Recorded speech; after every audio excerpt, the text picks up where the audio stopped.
here we go. I can't say that without sounding like Fabrizio Romano, but it's going to be a great month, isn't it? Didn't you miss this? A summer of international football. Hey, I'm Adrian, and we'll go through groups A, B, and C in this video as part of our series where we preview Euro 2020. Groups D, E, and F is out and linked below. We'll have even more in-depth videos leading up to the start of the tournament, but it doesn't stop there as we'll keep it going all through the tournament with videos, live streams, and more. So be sure to subscribe and enjoy. I think Group A will actually provide 3 teams that can't be slept on, at least 3, and will be a fairly balanced group. Italy comes in looking for revenge after their embarrassment of failing to qualify for the 2018 World Cup. Switzerland are always a tough opposition. Turkey are coming into this tournament looking very sharp and boasting some great talent, and Wales are hoping to replicate what they accomplished in the last European Championship. You know the run I'm talking about that took Wales to the semi-finals last time around before Ronaldo and Nani scored 2 goals in 3 minutes to end Wales' great run. Good times for Portugal. Wales made it into this edition of the tournament in second place behind Croatia as Ryan Giggs did a good job football-wise, but off-pitch controversies once again forced the Welsh FA to replace the very troubled manager with Rob Page. Gareth Bale always steals the spotlight, and to be honest, his performances for Wales warrant that, but he has a strong cast of characters to help him. Daniel James adds pace and a bit of quality to the attack. Harry Wilson had a very strong season at Cardiff with international teammate Kiefer Moore, while Aaron Ramsey, of course, didn't have the best of seasons at Juve, but adds undoubted quality to their midfield. Plus in defense, the Tottenham duo of Joe Rodon and Ben Davies show just how talented this side really is, and their performance in the recent Nations League, in which they secured promotion to League A, furthers that point. Switzerland are always the difficult side to break down, aren't they? They don't always produce the most entertaining matches to take in under Petkovic. They're effective, as Switzerland have had a great run of results under Petkovic, but not overly engaging to watch. Brillambolo, Seferovic, and Shaqiri will provide the threat going forward. I can't believe I'm saying that. Seferovic will provide a threat going forward, but he absolutely performs for Switzerland. For Benfica this season, still misses the easy chances and scores the difficult ones. Shaqiri, I've always had a soft spot for him. He loves a vertical pass, very positive in that way, and I appreciate that. I also like the options that Switzerland have in central midfield with Xhaka. Say what you will about him for Arsenal, he does offer solidity and was one of the leaders in passing into the final third in the Premier League this season. Then there's Remo Freuler from Atalanta, Dennis Zakaria from Borussia Mönchengladbach, and their back line is solid as well. Nico Elvedi from Borussia Mönchengladbach as well, Fabian Schär, Manuel Akanji, Kevin Mbabu, all great options for Petkovic. Switzerland have a good side. They're one of those teams that play effective football that's suited for this kind of competition. Turkey had a great qualification campaign in which they beat France once and drew them on the other occasion, finishing 2 points behind the world champions, but they had an absolutely dreadful Nations League in the last go, finishing in last behind Serbia, Russia, and Hungary. This will be Turkey's first major competition since the last Euros, in which they finished in third in their group, but their goal difference wasn't good enough to advance as one of the best third-place teams. So if their form in 2021 is anything to go off of, in which they haven't lost a match yet, coupled with their qualification campaign, their fans will be expecting a decent run. They open the tournament against Italy, of course, and they'll look to play the villain in Rome. Their backline is strong with Soyuncu and Demiral as the 2 strongest center backs for my money, but Kabak is quality as well. In the midfield, you'll find Çalhanoğlu in the advanced areas, but beyond that, not as many recognizable names for those who don't follow the Turkish Super League. However, Turkey are blessed in the attack as Burak Yilmaz will lead the way, fresh off of a stunning campaign with Lille in spite of his 35 years of age. His Lille teammate, actually, Yusuf Yazici, will be there, as will Cengiz Ünder. Turkey have a good squad. Group A's looking good, man. One of the more interesting teams in this competition will be Italy, a much younger side than we have been used to perhaps, especially following their failure to qualify for the 2018 World Cup. Roberto Mancini has them playing incredibly well with not a single loss in 26 matches as things stand. Despite a much younger side, there still remains experience at the back in Chiellini and Bonucci, but for me, I'm most excited about seeing if Bastoni gets some playing time, as he was excellent whenever he featured for Inter this season. Good range of passing on him as well, which will give them options in building from the back. Their options in midfield are just fantastic with Verratti, Locatelli, Jorginho, and of course the brilliant Nicolo Barella. Chiesa had a great second half of the season for Juve and will be looking to bring that to the national side, with Insigne and Berardi providing competition. Italian strikers aren't in the greatest bit of form these days, namely Belotti and Immobile, as that could perhaps be looked at as a weak point for them, but it certainly wasn't during their qualification, in which they were joint second in goals scored with 37, winning all 10 of their matches against Finland, Greece, Bosnia and Herzegovina, Armenia, and Liechtenstein. I mean, as you would expect them to beat those teams, right? I don't think that this group will be a cakewalk for them, but Italy have been in such great form that I expect them to still finish in first. I picked Turkey as one of the teams that will cause some upsets in the tournament, so I have them in second, with the Swiss in third, probably advancing as one of the best third place teams, and Wales in fourth. A competitive group, it's a very difficult call. Belgium, Denmark, Finland, and Russia occupy Group B, a group where plenty of eyes will be on Belgium, but don't sleep on the rest of the group, especially, well, maybe not especially, but Finland. Why?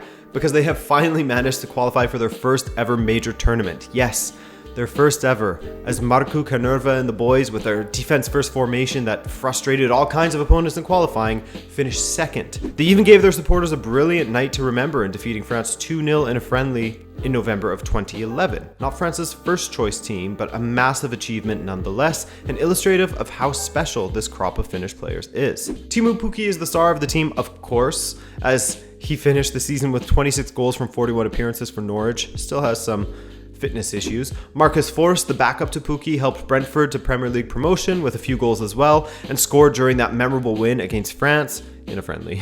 Joel Ponchapalo is also coming into this having scored 6 goals for Union Berlin this season.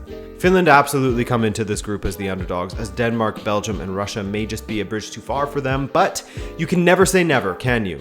Iceland surprised many in Euro 2016, and Finland will undoubtedly do the same. Lassi Lapalainen, by the way, from the Montreal Impact. Yes, I still refer to them as Montreal Impact. He will score. That's my very specific prediction. Watch him not play a single minute now.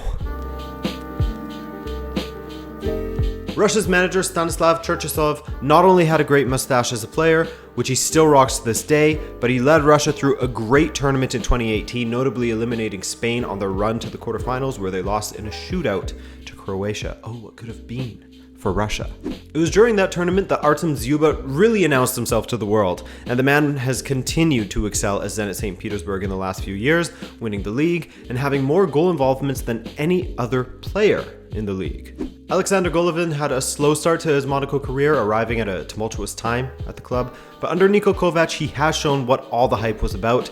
Then there's Alexei Miranchuk who transferred to Atalanta last season, Denis Cheryshev, who didn't have a stupendous season at Valencia. I mean, who did, really, to be fair, but was one of the stars for Russia in 2018. He was excellent in that tournament. He tends to be pretty excellent for his national side as well. Across all competitions, I mean. Their qualification campaign saw them pitted up against Belgium, actually, whom they share this group with, again, with the only splotches on their record being 2 losses to the Belgians. Cherchesov and the squad will hope that their 2 matches played in St. Petersburg will give them the edge, their 1 away match being when they take on Denmark in Copenhagen.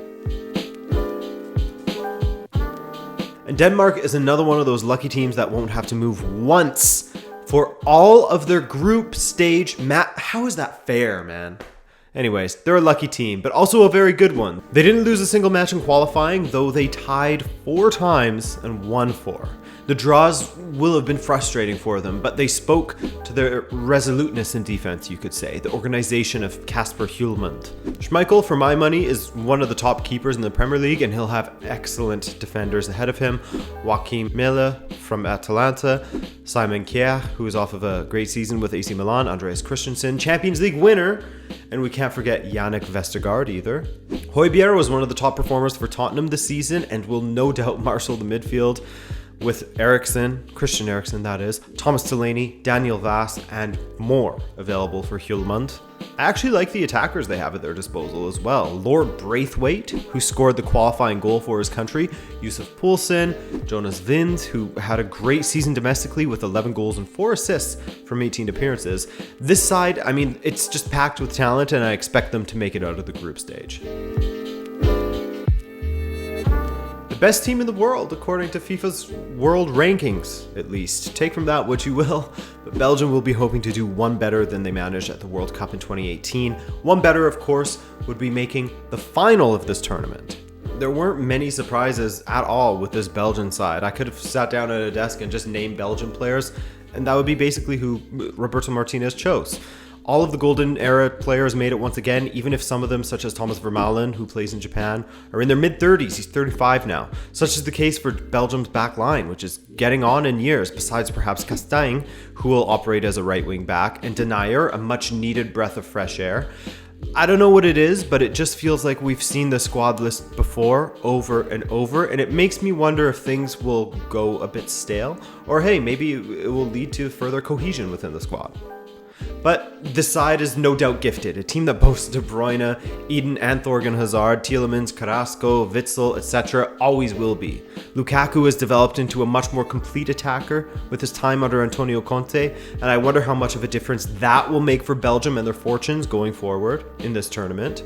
There are some interesting choices. It would have been nice to see someone such as, Charles de Ketelaere be given a chance in this tournament over, say, a Nasser Chadli. Not a like-for-like switch, I know, but Martinez seems a bit reluctant to let some new blood in. I guess he let in Vanak in.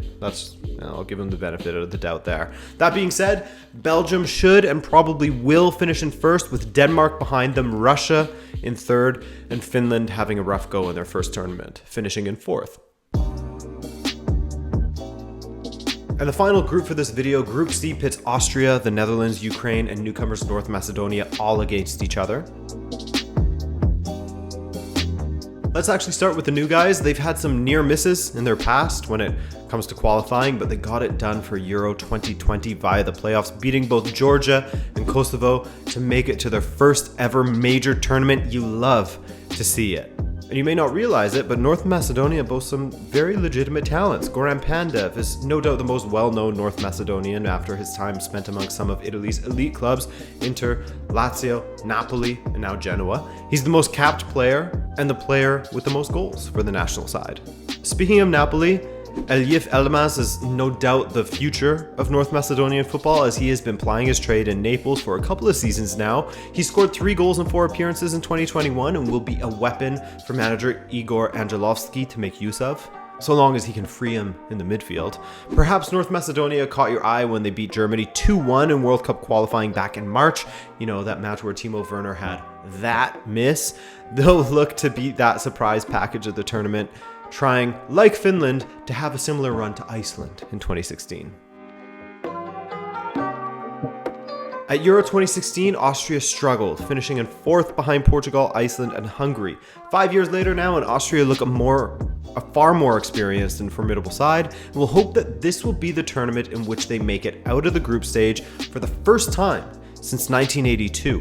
Franco Foda has always been able to count on David Alaba, but it sometimes felt like Alaba and 10 other players on the pitch. Now, Martin Hinteregger has established himself as an excellent Bundesliga center back. Sasha Kaladzic had a fantastic campaign with Stuttgart. Konrad Laimer is ever present at RB Leipzig, at least when he's healthy. He missed almost the entirety of the last season with an ankle fracture, but he's back now and apparently back to full fitness.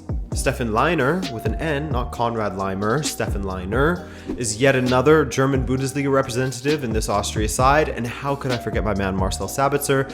I mean, this is an exciting Austrian team, certainly much more legitimate than the team that showed up to Euro 2016. They could and should have scored at least a couple goals in the pre-tournament friendly against England, where a huge rebound to Bukayo Saka ultimately handed the Austrians the loss, but hey man, it's just a pre-tournament friendly. Who cares, right? Andriy Shevchenko is back as a coach this time, and his qualifying campaign with Ukraine was wholly convincing as they finished ahead of one of the tournament contenders, Portugal, tying them away and beating them 2-1 in Kiev to seal first place. The Zinchenko interview on the night, I mean, that was something else. If you could even call it an interview, it was more like him just gate crashing a bunch of TV segments. Enough about that, even though it deserves your attention. This Ukrainian side is looking quite good. Zinchenko has continued to excel under Guardiola at City this season, playing an integral role in their march to the finals of the Champions League. Ruslan Malinovsky and his ludicrously powerful left foot ended the season on a high form-wise, with 6 goals and 9 assists in his final 10 matches. Ruslan Yeremchuk was phenomenal for Ghent in Belgium, as the striker finished the season with 17 goals and 6 assists. Defensively, Ukraine have been excellent, conceding just 4 goals in 8 matches in qualifying, though comparatively, this seems like it could be their weakest area of the pitch during what will be a tough group stage. The Netherlands, who went from being one of the contenders for the tournament, in my opinion, while they still had Virgil van Dijk at the back and Ronald Koeman at the helm. I mean, they were making great strides, you know? Starting to resemble one of the strong Dutch teams from the past, bleeding in those youngsters. But take their captain and Van Dijk out of the side and trade in Ronald Koeman for the serially sacked Frank de Boer, and things have changed. Make no mistake, this is still a talented side, a side with the likes of Frankie de Jong, Matthijs de Ligt, Stefan de Vrij, Martin de Roon, Wijnaldum, Van de Beek, Gravenberch, Koopmeiners, Depay, and informed Weghorst. I mean, there's certainly a lot of talent in this Dutch side. The biggest issue, however, the thing that could potentially hold them back, is their manager, Frank de Boer, sacked after just 85 days at Inter Milan, sacked after 4 Premier League matches, 4 goalless Premier League matches at Crystal Palace, the first team to go scoreless in their first 4 matches in 93 years in the top flight. And he was an uninspired replacement for Tata Martino at Atlanta United, a team that could have had continued domination in MLS.